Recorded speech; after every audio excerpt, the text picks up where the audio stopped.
Hello and welcome back to Wellywood Wargaming. My name is Damon and I'm here to discuss more Necromunda content. This time we're going to go into psychic powers, how you use them, what exactly are psyches in the game, and I'm going to go through every single psychic power in the game, well in the Book of the Outcast anyway, which is most of them, because now we have a lot more relevance for psychic powers in the game. Prior to this, there wasn't much. Before the Book of the Outcast, there wasn't a huge amount of psychic power being used. There weren't many psyches in the game. There were a few Dramatis Personae, and you had your witches and the Helot gangs, and you had your Gene Stealer cultist adept psyker as well. But generally speaking, the psychic powers weren't all that powerful and didn't really see a lot of use in the game until now. However, that's all changed with the new book, and obviously, well, not the new book, but the Book of the Outcast, most recent book, and of course the just the sheer amount of new psychic powers that you can get in the game. Now, I've had a little bit of experimentation with this. Obviously, we now have the new Delac book as well, which is centered around psychic abilities. Really, Delac, apart from being the sneaky gang, are now the psychic gang, really, in a lot of ways. So I'm not going to go into the Delac specific stuff because that is really a separate video, I think, that I'm going to do with Delac when I do gang focuses for each of the gangs in the game.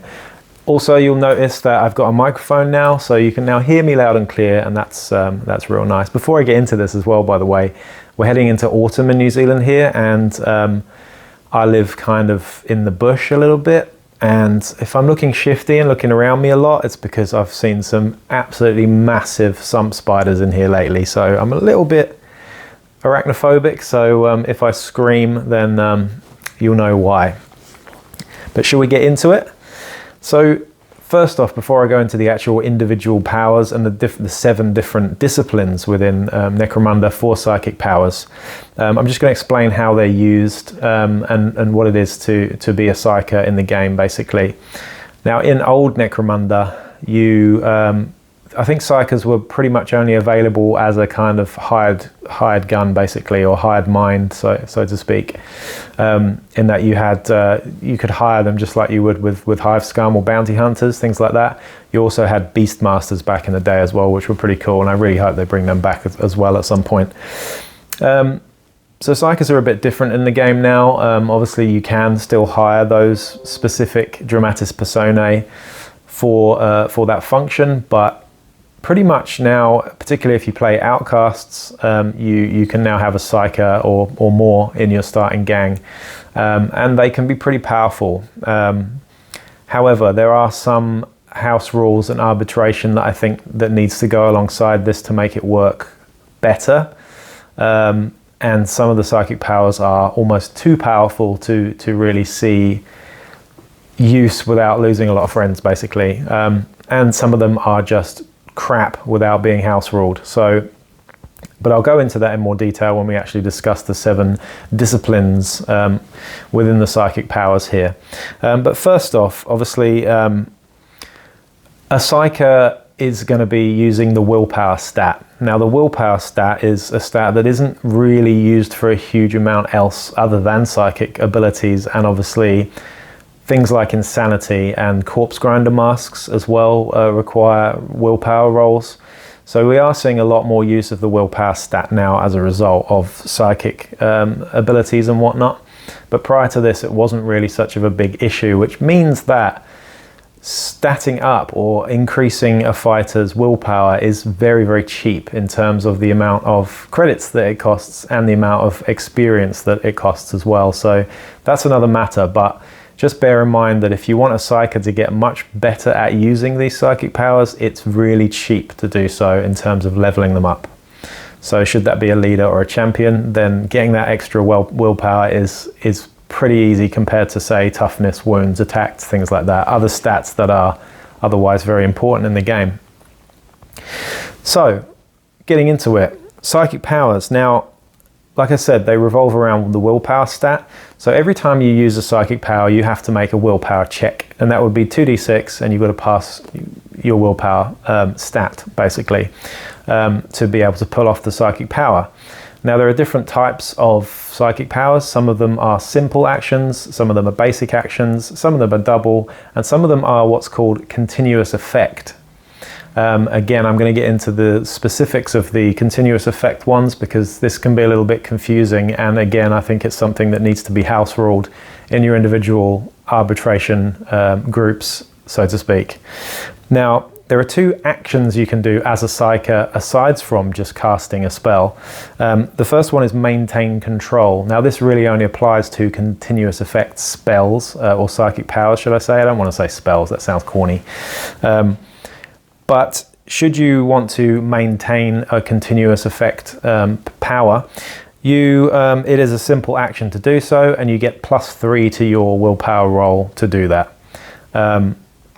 Now the problem in that obviously is the continuous effect means that you still have to make an action before you maintain it basically. So it's still a simple action, it still takes up an action. Now I would suggest, and I think a lot of people have suggested this as well, that this is house ruled to be a free action that perhaps doesn't give you the +3. Maybe you just get to do it for free and then carry on your 2 actions. I think that might be the best way of doing it. Otherwise, most of these continuous effect powers become kind of redundant when you can't move and cast the psychic power, for example, and do a whole bunch of other things because you've only got those 2 activations. That might sound confusing if you're new to the game, but you'll see what I mean if you've played the game quite a bit. The other action that you can do as a Psyker is to concentrate. Now you can concentrate, this is a basic action to do so, and again, if the fighter makes a willpower check, in the subsequent action add 1 to the roll, so you can focus that psychic power and get +1 to the roll. However, of course, using psychic power, similar to 40k if you're used to that, is not without its problems. If you should roll a double 1 or a double 6 on your willpower check, you will be subject to what's called Perils of the Warp. Now, Perils of the Warp, very similar to 40k, can make you explode and do really bad things to you. So I'm going to quickly go into the table for Perils of the Warp quickly, just so you know how bad it can be if you do roll that double 1 or double 6. However, there are skills that can mitigate this, and tactics cards and whatnot that can find a way around this, I'm sure. But I've seen it at its worst. I've had a Psyker blow themselves up, lose a stat, and also kill outright a champion in a Delat gang, all in one move. So that can happen. But yeah, here we are. So Perils of the Warp. So on a 2 to 3, a tear in reality. The Psyker loses control and warp energy tears reality apart around them. Center a 5-inch blast on the Psyker. Any fighter touched by the marker must pass a willpower check or lose a wound. The Psyker then goes out of action automatically, so pretty nasty. Again, you don't want this to happen, so if there's any way you can mitigate this, then great. You don't have to cast psychic powers every single turn. If there is a risk and it's not worth it, just don't do it. Of course, you know, the chances of rolling a double 1 or a double 6 are relatively low on 2d6, but it happens more often than you would expect. So just be mindful of that. 4 to 5 on the chart gives you Immaterium Inverse. Now, the warp inverts upon those attempting to control it. The Psyker becomes the target of the power regardless of range. If the power is beneficial, the Psyker instead becomes pinned and suffers a strength 6 hit that does 2 damage. Really nasty. So if you're casting a offensive psychic power, it happens to you, and if you don't, it's kind of even worse actually. So a 2 damage strength 6 hit. Very, very nasty. Ignoring armor saves as well, and the power has no other effect. So that's a 4 to 5. 6 to 8, Whispers from the Warp. The Psyker's mind is filled with screaming demonic voices, and the Psyker becomes subject to the insanity condition. Insanity is very nasty as well, hard to get out of too, but 1 out of 3 chances mean that you can be controlled by the opponent. Your fighter can be controlled by the opponent for that turn. 1 in 3, you are broken. You gain the broken condition as well as the insanity condition, and a 5 and 6 On a D6, I believe you can react, you can move normally and do your thing normally, but you still have to check to see if you're insane at the end of it. So it's pretty nasty. Insanity is a bad thing nowadays, and it happens quite a lot in the game now. 9 and 10, we have Warp Surge. The Psyker's power becomes overcharged with warp energy. The Psyker may immediately try to manifest the same power again as a free action. Or, if they were trying to disrupt a power, they may immediately manifest one of their own powers as a free action. This additional manifestation of the power can trigger Perils of the Warp as normal. After working out the effects of the power, the Psyker becomes pinned and suffers a strength 4 hit that inflicts 1 damage, ignoring saves again. So that one, not quite as bad, but still disruptive. This one's the most fun one though. On an 11 or a 12 on 2d6, you get demonic possession. So your Psyker becomes possessed by a demon from the warp. Demonic energy courses through the Psyker's body. The Psyker increases their movement, strength, toughness, and attacks characteristics by 3. Oof. And their weapon skill to a 2+. Their unarmed attacks inflict 2 damage and have AP -1. In the end phase of the following round, or if the Psyker generates this result again, they go out of action. Now the chances of doing it again are very, very low, but pretty cool if that ever turns up. However, most of the time it's going to end up being a 2 or a 3, I guarantee you, and you're going to blow up and hurt your own fighters too in the process. So there's that. So that's the Perils of the Warp. We then have something called Psychic Duels. So if you have a Psyker and your opponent has a Psyker, then you can duel each other and cancel out psychic powers and such. And that really depends on the willpower roll. The opponent also rolls another willpower roll. Perils of the Warp subject to both of them.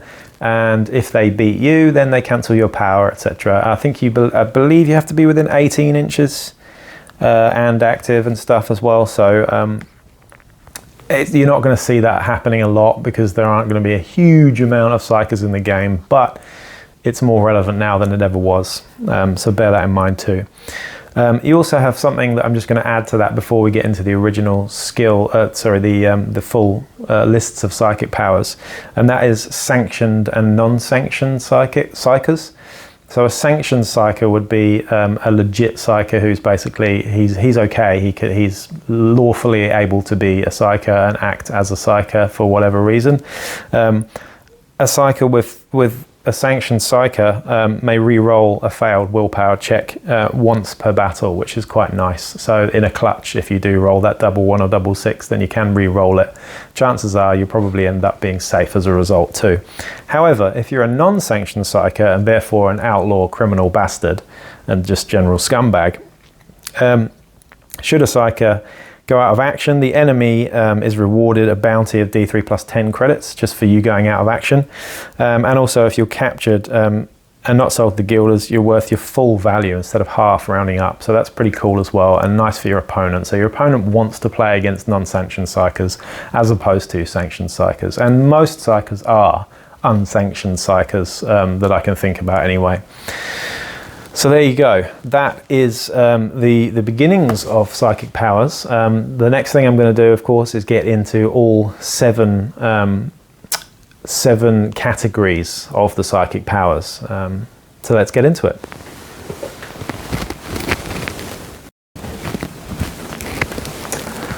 All right, so I'm back with a different book now. I was reading through the rule book for that stuff that I just mentioned. Now, of course, we're at my favorite book, which is Book of the Outcast here, which is just the best Necromunda book in many ways, for me at least. Not only because it has all the psychic powers listed in it, but it also has the up-to-date trading post in it. It also has rules for outcast gangs as well, which are, in my opinion, the best thing to happen to Necromunda currently. Just with the amount of customization and the amount of modeling and hobby stuff that you can do with the potential of these gangs, it's awesome. Anyway, we're going to get into it. Like I said, there are 7 different tables, or almost like skill trees, I suppose, but 7 different disciplines of psychic powers in the game now.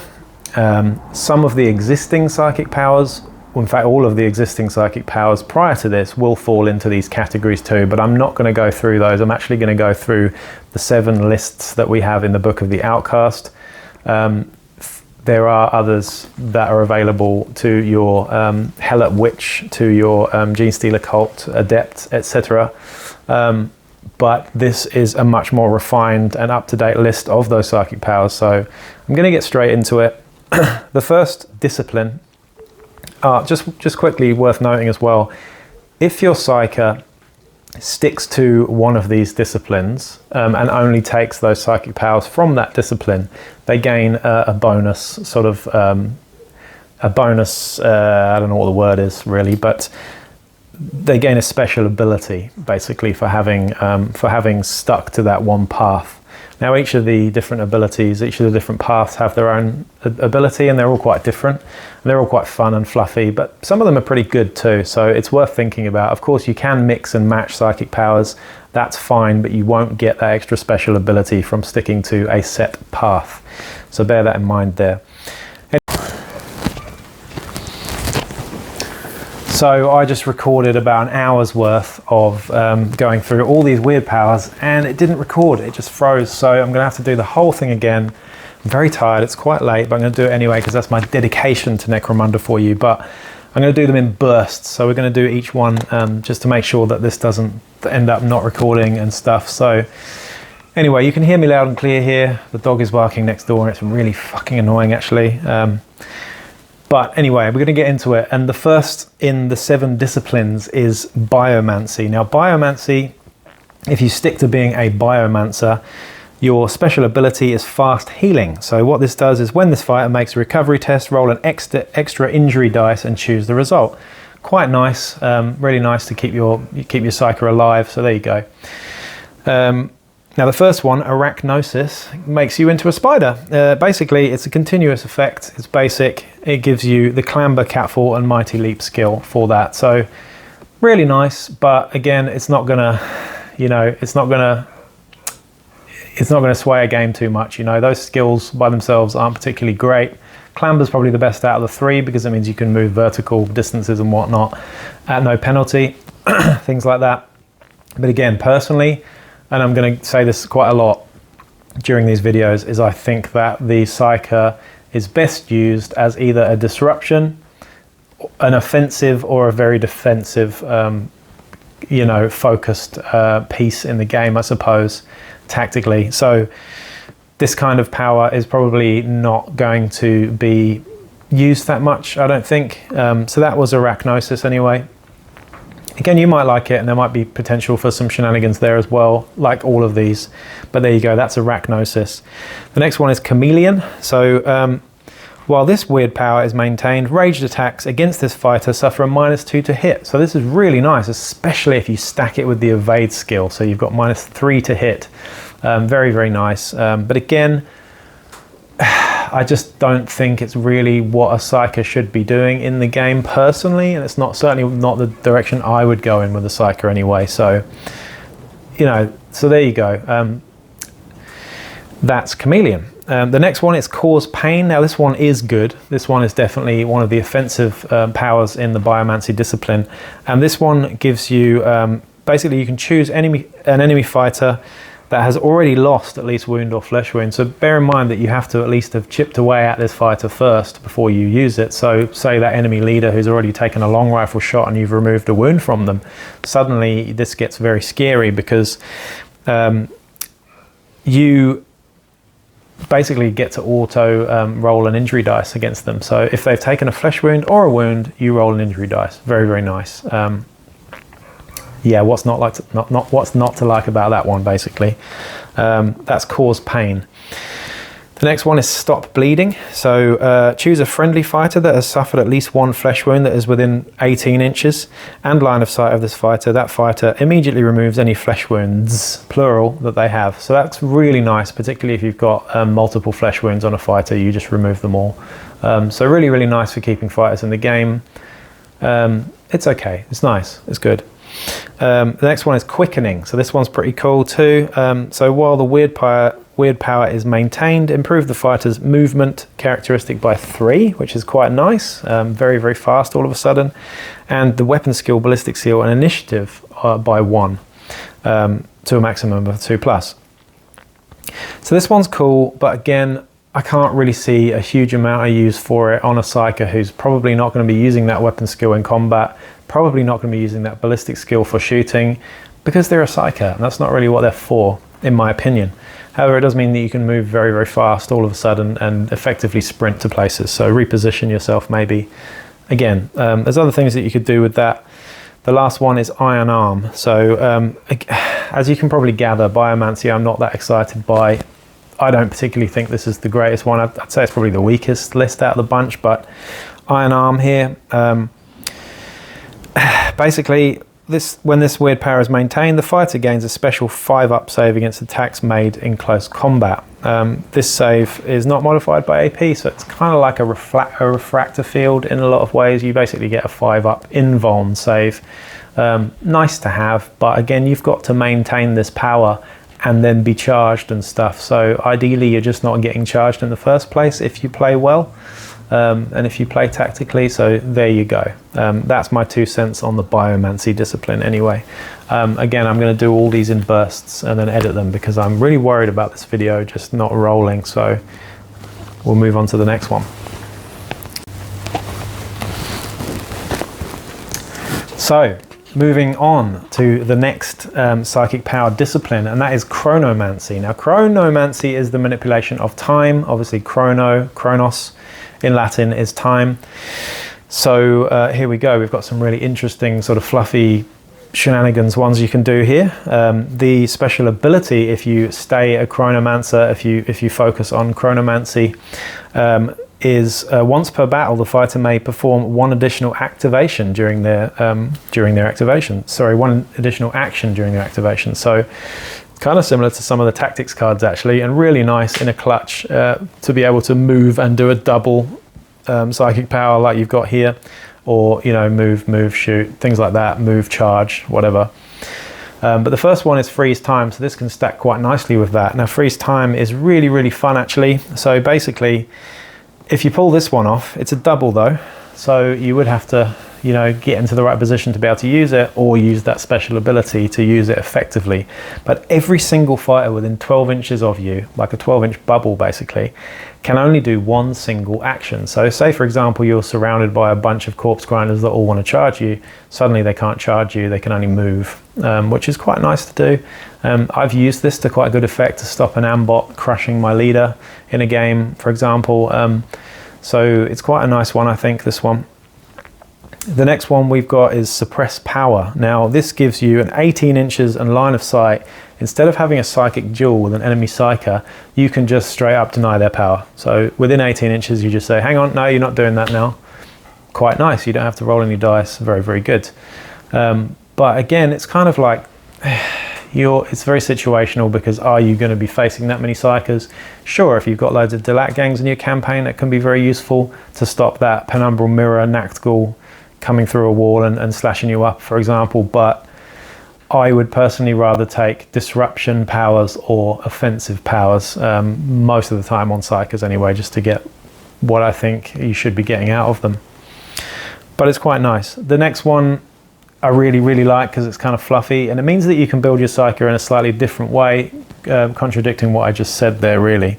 But Zen Shootist, this is a continuous effect, it's basic, but you improve your ballistic skill to a 2-up, just a flat up 2-up. Now if you're an Outcast champion who's a psyker, you've got a 4-up ballistic skill, so suddenly you've got a 2-up ballistic skill and a long rifle maybe, so you can suddenly build a psychic sniper, which is what's not to like about that. That's definitely something that you could do that would be quite cool and quite fluffy too. Having a psychic sniper so it definitely appeals to me. But yeah, really, really nice. And most of your champions and most of your psychers are going to have access to weapons that are probably quite good anyway, so they could be heavy weapons, special weapons, whatever, particularly if you're an Outcast champion or leader. So there you go, bear that one in mind. But yeah, just having a flat 2-up ballistic skill, all of a sudden you're a Vansar leader. So very, very nice indeed. The next one is Walk Through Walls. Now this one's really cool actually, depending on the sort of scenery you play on, but you flat up get to move your fighter 8 inches in any direction, through a wall, through impassable terrain, up a couple of stories in a building.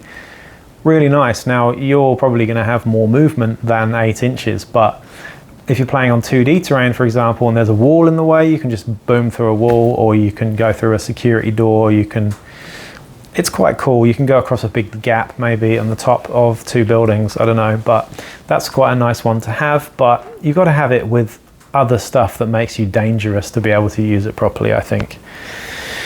Otherwise you're just moving around and not really doing a lot else. So there you go. Mirror image, this is the next one. So until the end phase of this round, all hit rolls made against this fighter suffer -1 to hit modifier. In addition, if this fighter makes a retreat basic action, they may not be targeted by reactionary attacks. So, I mean, ideally, if you're playing the game well, you're not going to get your Psyche into combat, because 9 times out of 10, they're probably going to be quite shit in combat anyway. And you can try and avoid charges if possible too. And there are ways of mitigating that, or just running away, quite frankly. If I was a Psycho, I probably wouldn't want to get caught in a fisty fight with a bunch of Goliaths, but it happens. It's nice to have, but it's not a great power in this instance, I don't think. The next one, Lucky Aura. Basic, continuous effect. But while this weird power is maintained once per round, this fighter may force an enemy fighter to re-roll 1 successful ballistic skill or weapon skill check. So, kind of cool, but, you know, it's okay. It's okay. It's not bad. But you could use it in a crunch. If someone's just shot you with a heavy bolter or whatever, and it was quite a difficult shot, for example, you could make them re-roll that, which is quite cool. But there's another power in here which is far better than this, and it's not in Chronomancy, so we'll get to that in a second. But that is Chronomancy. Yeah, let's move on.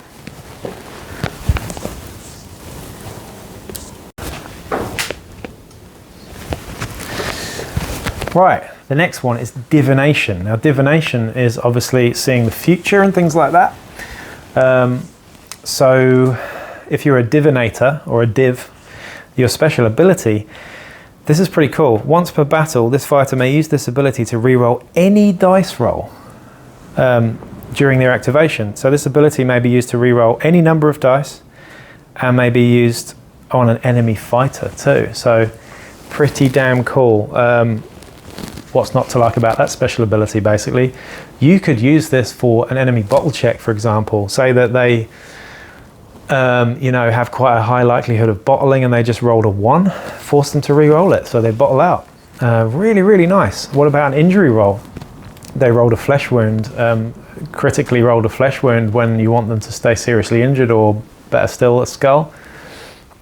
But you could use this on any dice roll, so that's pretty cool.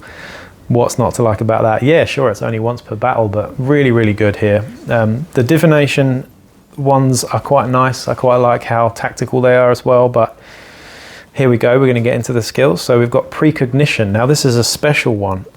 This means that it doesn't really affect the game in a direct term, and you don't have to make a willpower check to actually do this either. But if you are in a gang and you have a special skill, this one does this.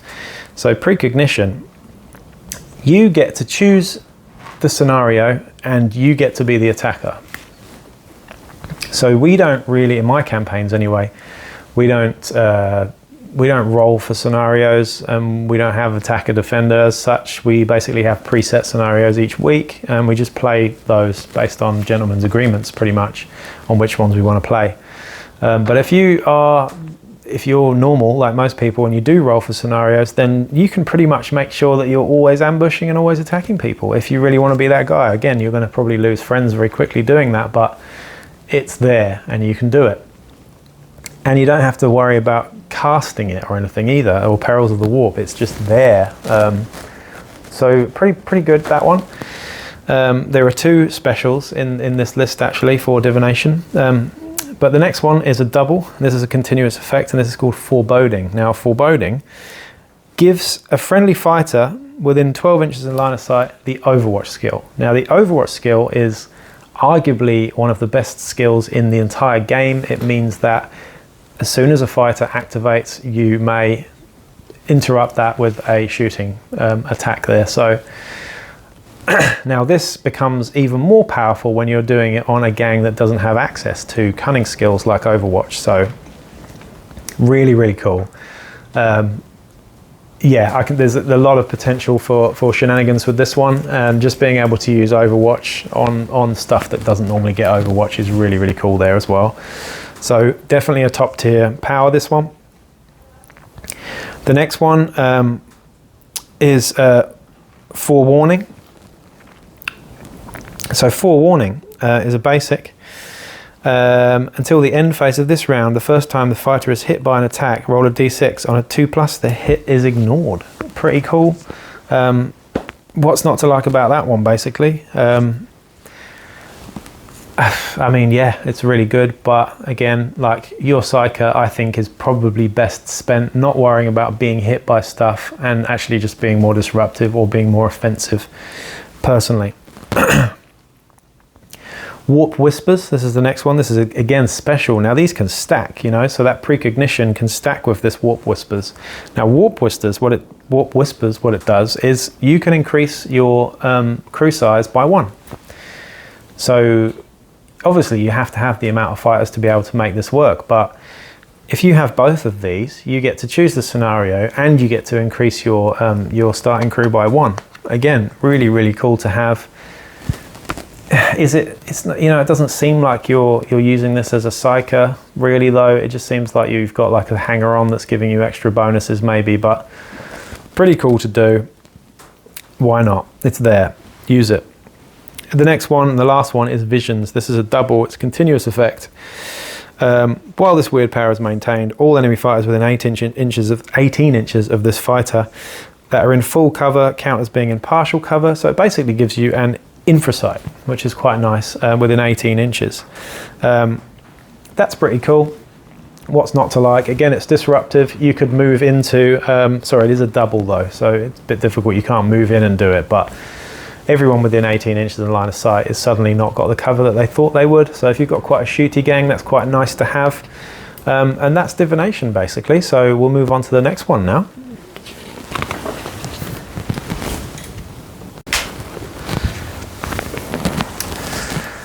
Okay, moving on to the next psychic discipline here, and that is Pyromancy. So definitely one of my favorites here. I had a Pyromancer in the Yagyu clan, and one of those powers that I was using is exceptionally good. So we'll get into those right now. Now, as a special ability as a Pyromancer, if you stick to the Pyromancy discipline, you are immune to the blaze condition completely. Really nice to have, kind of like a hazard suit really in a lot of ways, but you just don't get subjected to blaze whatsoever. What's not to like about that one? So yeah, it makes sense as well because you play with fire all the time, so awesome.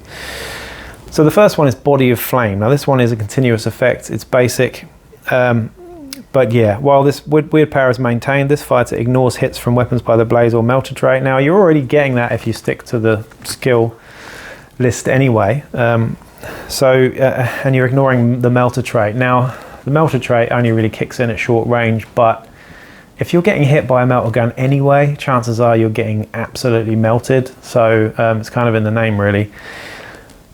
So it's not that great. However, if a fighter ends their activation within 1 inch of this fighter, you get to test to see if they get set on fire. So very similar to the Redemptionist piece of kit that's called a Pyromantic Mantle or something, I believe, which sets your weapons on fire. But if someone charges you, all of a sudden that Corpse Grinder, Butcher or Goliath Leader or whatever can be set on fire, which is really, really nice to have and really annoying. But you still got to make it work in the first place though. So there you go, that's that one. Stoke Flames. Now this one's really cool. So if an enemy fighter that's within 18 inches in line of sight is already on fire, you get to center a 5-inch blast marker around them and test for all the fighters within that blast to see if they're also set on fire.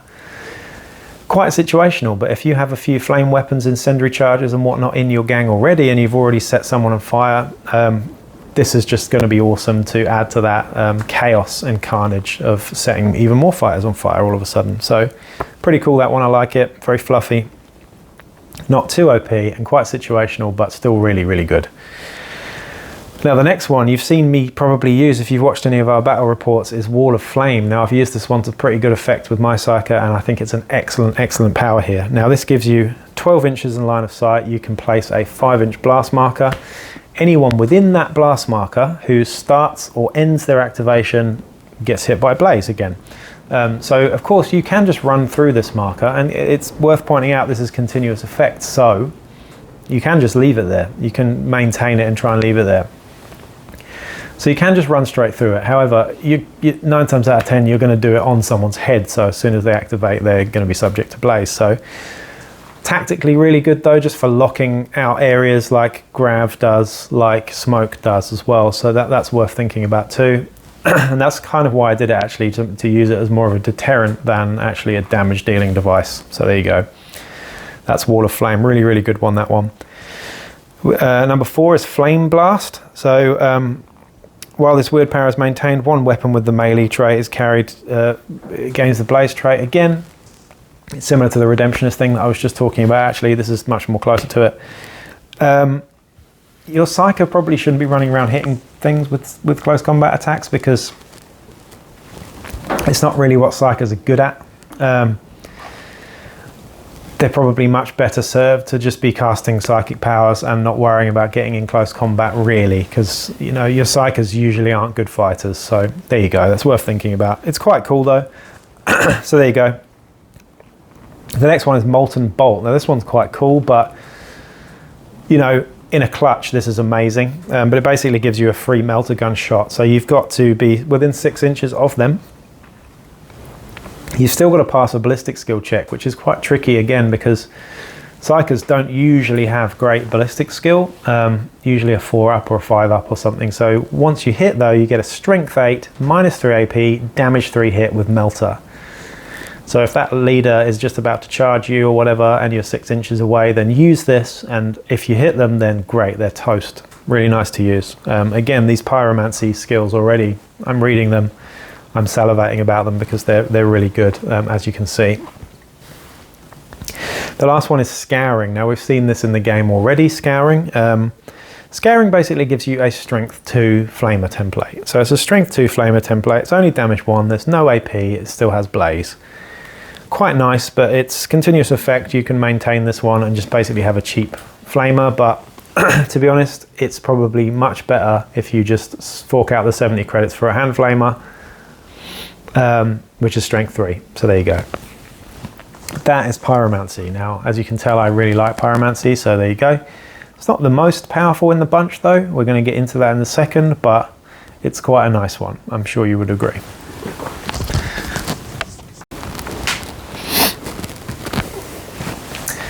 Now we're getting into the really interesting ones. So they all begin with T as well, but the next one is Technomancy. Now Technomancy is fucking around with technology, basically, with your mind. So your special ability as a Technomancer means that this fighter may reroll any ammo checks in the entire game. So if you have got shooty weapons, then great, especially if you've got bolt guns, grenade launchers, things like that, then re-rolling those ammo checks is huge.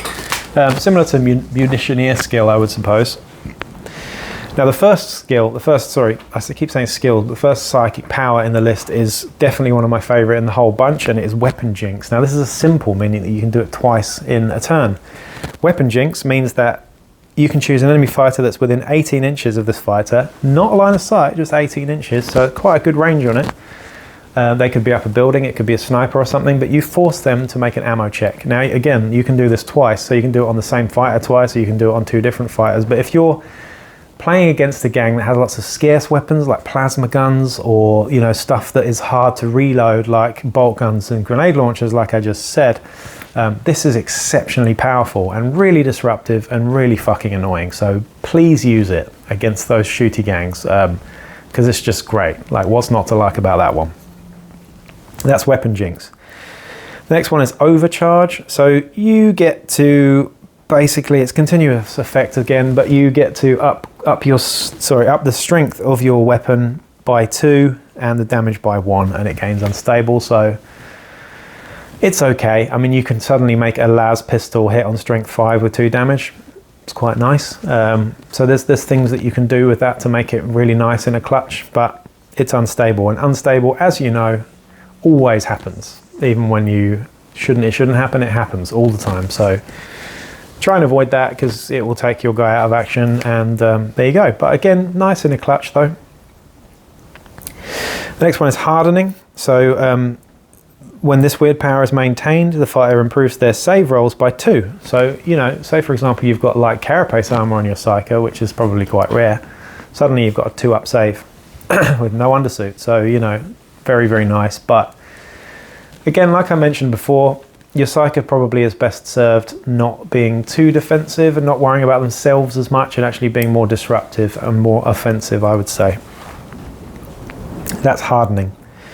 The next one is Manipulate Door. Now this is useless for us because we play on 3D terrain. However, if you don't and you play on the Zone Mortalis tiles or whatever they're called, like we used to, then you can open or close a door in this, which is quite cool. And again, this is simple, so you can do this twice in a turn too, and open and close doors. Now I know that you can do shenanigans with this because I used to do it when we used to play on the terrain, on the tiles. You know, doing peekaboo, opening, shooting, closing doors and stuff like that was really fun to do. But we don't do that anymore. We only play on 3D here at Wellywood Wargaming. So, like I said, however, should you do that, then great. Not a bad one to have, really. There are tactics cards that also do similar things as well, though, worth noting. The next one is Manipulate Lumens. Now, this is awesome. It's a double, and it basically forces the pitch black rule. Now, unless you're Delac, I don't think there's another way of you being able to do this. It's a Delac tactics card, and perhaps I think it is a territory thing that you can do as well, maybe, but having a gang that isn't Delac, being able to manipulate, turn off and on the lights, by the way, because you can do this multiple times. You can do it each turn if you like, just to mess around with your opponent's head. It can be really, really powerful, so definitely one that's worth thinking about, and really, really, really top tier power, that one. And the next one is Crack Lock. So you get to open a security door or a loot casket and actually choose the contents instead of rolling randomly, which is quite cool. Is it great though? Not really.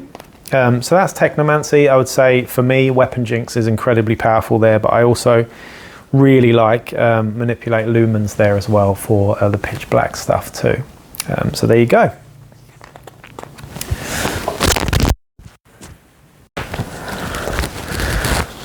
Moving on now to the last two, we've got Telekinesis next. Now, a telekinesist, I think that's what you would call a telekinesis expert, a telekinesist, gains Fist of Fury as their special rule. So this makes their unarmed attacks increase both in strength and damage by 1. Now, again, I've said this already, Psychers don't really belong in combat, I don't think. Sure, you could build them that way and you could take a load of psychic powers that do stuff in close combat, but you're better off just taking a guy with a renderizer or something like that and just doing it that way. I think a Psyker is best suited doing psychic powers that are disruptive or offensive from a distance, perhaps. So there you go. So this is some of the telekinesis powers we've got here. The first one is Assail. Now we've seen this in Necromunda before. Assail has been around for a while now. Assail is basically force push. So within 12 inches, you've got to use your ballistic skill to hit them, which again, like I've said, most Psychers aren't going to have great ballistic skill off the bat. Should you hit though, you get to move the target D3 inches away, which is pretty cool. So you can force people off gantries, force people into other members of their gang, which creates a strength 3 hit, etc., things like that. Really nice and fun and fluffy. I don't think it's too powerful at all, but it can be really nice. You can also push someone back and move them out of charge range, move them out of short range for their melter gun, something like that too. Move them out of range for their flamer template, their web template. So there are other things that you can do with that instead of just pushing people off gantries. But the pushing people off gantries thing is probably the most fun element of it. It's basically hurl, the skill hurl, but from a distance without any risk to you really. So that's quite good. The next one is Crush. Now this one's really, really good. I quite like it. Target a single enemy fighter or obstacle that's within 12 inches in line of sight. Make a hit roll using your ballistic skill. So again, you do have to use your ballistic skill there, but it is what it is. If a hit is made though, the obstacle is destroyed. So you could just destroy the obstacle outright without making any rolls there, or make your enemy make a save roll. If they don't pass the save roll with their armor, you get to just roll an injury dice, which is really, really cool. Really, really cool, especially on a multi-wound target. So that basically counts as toxin. The way I'm reading it, says an injury dice. So yeah, that would suggest that a guy with 3 wounds or whatever is suddenly rolling an injury dice because you're just going crushing them with the power of your mind. So very, very powerful, that one. I really like it. There you go. Again, 9 times out of 10 you're going to use it for the offensive crush on a human rather than crushing a piece of terrain. So, but you can do both. So there you go. The next one is Force Field. So this is continuous effects basic. Basically, any fighter within 3 inches of you improves their save roll by 1. It's cool, but it's a bit of a wet fart compared to the rest of them, isn't it, really? Can't really go into that in too much more detail. It's okay, but yeah, it's not great. The next one, however, is really fun. Hailstorm. Now, Hailstorm is a basic, but basically, immediately make a hit roll against every fighter, friend or foe, that is within 12 inches. So remember, this is basic, so you can move and do this. So you've got a 12-inch bubble. If you hit using this fighter's ballistic skill, any of those fighters, each hit is scored resolved strength 1, damage 1, AP nothing. But potentially you could just pin a load of guys. Now, especially if they're on gantries and stuff and they're Goliaths and they're likely to fall off, then that's pretty cool. But if you've got at the end of the game and you're about to get charged by a load of corpse grinders or whatever, all of a sudden you've pinned them all. That's quite nice. So there's potential for some shenanigans there, particularly because it's a basic, so you can move and do it, so you can move into a position that makes it work better for you. Luckily it's not a double or anything, so there you go, that's Hailstorm. The next one is Force Blast. So any enemy fighters that are within 3 inches of you, you can push them D3+1 away. It's nice, you don't have to roll to hit to do it, and you can push people off stuff as well, but you're kind of relying on someone getting very, very close to you, or at least letting them get close enough to be 3 inches away for you to actually do this. Now, I wouldn't suggest doing that most of the time because usually those fighters are going to be decking you in close combat anyway, but it's nice to have. But I would say, generally speaking, it's probably better to either charge them first or shoot them than do that. It might not hurt them at all, it might just push them an inch away. Who knows? 2 inches, sorry, is the minimum. So there you go, but it's quite cool. It's not as good as a sail though, obviously. The next one is Levitation. Now, I've mentioned before with the continuous effect ones, if your gaming group is okay with making that that continuous effect maintaining being not necessarily an action but being a free action to do, then this makes Levitation viable. Otherwise, Levitation is terrible. Basically gives you fly, but it also gives you +3 to your movement, which is quite cool. But flying's not OP, flying's not too bad. Why should it be made bad in a psychic power, basically? But there you go, that's telekinesis. Again, you might have different thoughts about all of these, but there you go. We're going to move on to my favorite one next.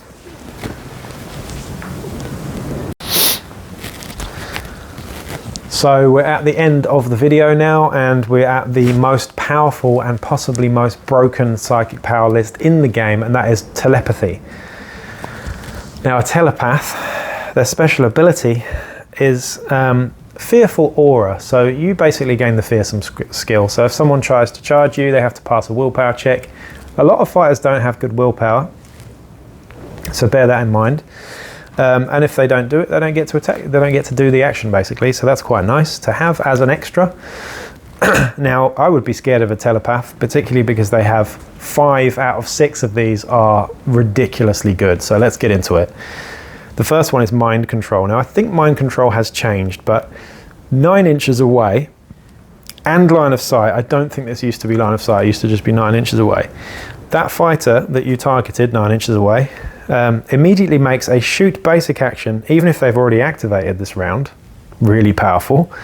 Targeting an eligible fighter from their gang. Now, if that guy's hiding with a web gun around a corner and they've already been and they're like, oh, this is fine, no one can do anything, all of a sudden that web gun's turning around and webbing their leader and whatnot. Really, really cool, but again, 9 inches, not a lot of range, but fucking awesome. What's not to like about that one? It's continuous effect as well, so there you go. Potential for some really, really scary stuff with that one. So the next one here is Terrify. Now, this is excellent. I really like this one. Choose a single enemy fighter that is both within 18 inches and line of sight. That fighter must immediately take a nerve test at -3 or become broken. Really, really powerful. Again, hugely disruptive, but your opponent probably won't mind this as much, because if they recover, they get the 1 XP from recovering from being broken, which is always quite nice, because XP can be hard to find in the game generally. But really, really great disruptive psychic powers we've got here already. So yeah, you can see Telepathy, I think, is by far the most powerful out of all the 7 disciplines here. But let's get into the even more broken ones now. Invisibility. So while this power is maintained, the fighter cannot be targeted by range attacks. They cannot be targeted by range attacks. So if you've got this and a bunch of much more offensive, scary shit, then great. Of course, if you do anything other than move or maintain control of a psychic power, you can be shot at. But this extends to blast markers and templates by the sounds of it, because the way it's written, it just says ranged attacks, so you can't be targeted by them at all. Of course, with a blast marker, you can target a piece of terrain or the floor next to them to be cheesy, but pretty bloody good, eh? There you go. The next one is Mental Assault. Now this one's pretty cool because usually as a Psyker, your willpower is higher than people who aren't Psykers, right? So this one's quite good. You pick a target that's both within 12 inches in line of sight. Both this fighter and the target make willpower checks. If both are failed, nothing happens. Or if the target passes and this fighter doesn't pass, then nothing happens. However, if both this fighter and the target pass, or this fighter passes and the target fails, the target becomes prone, pinned, and loses their ready marker.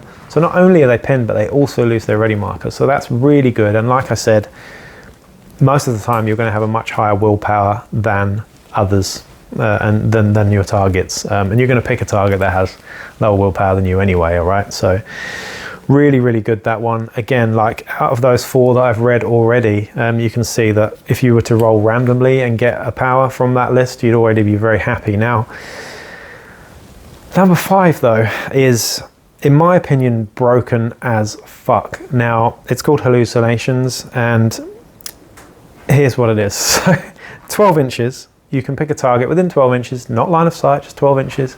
They become subject to the insane condition. That's it. No rolls to be made, just you're insane. That Death Maiden down there, she's insane. That Nactgul over there, she's insane. That Ogryn leader there, he's insane. Now, Insanity is incredibly powerful. I've mentioned this before. Insanity is hard to get out of. On a 1 in 3, you're shooting your own guys. On a 1 in 3, you become broken and still insane.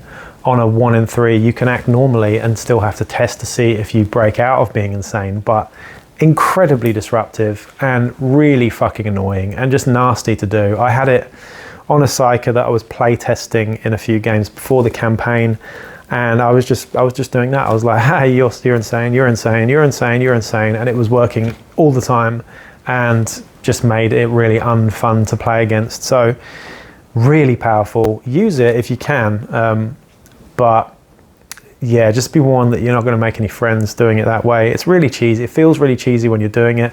When you're reading it on paper, you think, oh yeah, that's awesome, that's really good. But when you actually play with it, trust me, it's really powerful. So bear that one in mind. And the last one is the weakest and the one that kind of odd one out actually, and that's Unbreakable Will. This is a continuous effect. So whenever a friendly fighter takes a nerve test or a willpower check within 9 inches of this fighter, they may use this fighter's call or willpower. Usually you're going to have good willpower, of course. Your call might not be quite as good as an Outcast champion, but it's nice, it's okay to have. But out of those ones, if you were to roll randomly, I think you'd be quite happy with the first 5, that's for sure. And like I said, by far, to me, the most powerful powers. Now, of course, you don't have to stick to those disciplines. You can mix and match, so bear that in mind. There are powerful ones in each list. Like, for example, you know, you've got the Weapon Jinx one is lovely. You know, just combining these, you can get some really, really, really powerful Psychers in this game. Now, the Outcast Leader, one of the profiles I think has a 4 up or a 5 up willpower out of the gate, and that's lovely. So a Psychic Leader can be incredibly powerful. And I think I'd really like to do an Outcast gang with 3 Psyches in it for a starting gang, maybe a Pyromancer, a Telepath, and a Technomancer or something as well would be really cool. Just to have a really psychic focused gang. But as you can see, psychic powers have now become a really big part of the game, particularly with House Delac now displaying psychic powers as their main sort of thing, really, apart from stealth. But there you go. I hope that gives you a really good insight to how to use psychic powers, and some of the ones that are shit, some of the ones that are completely broken, and some of the ones that are just really fluffy or tactically really interesting to use. So there you go. I could go into more detail about these, but that is my rundown of the 7 psychic disciplines in House of, or Book of the Outcast, should I say. I'm going to continue doing lots of these videos. Now I've got a microphone, this makes life a lot easier. Hopefully you can hear me loud and clear. But for now, it's very late and I have work very early in the morning, but I do this because I love the community, I love you guys, and please comment, like, share and subscribe, and continue. I can continue on this journey giving you more content. Yeah, and that's it really. So peace out.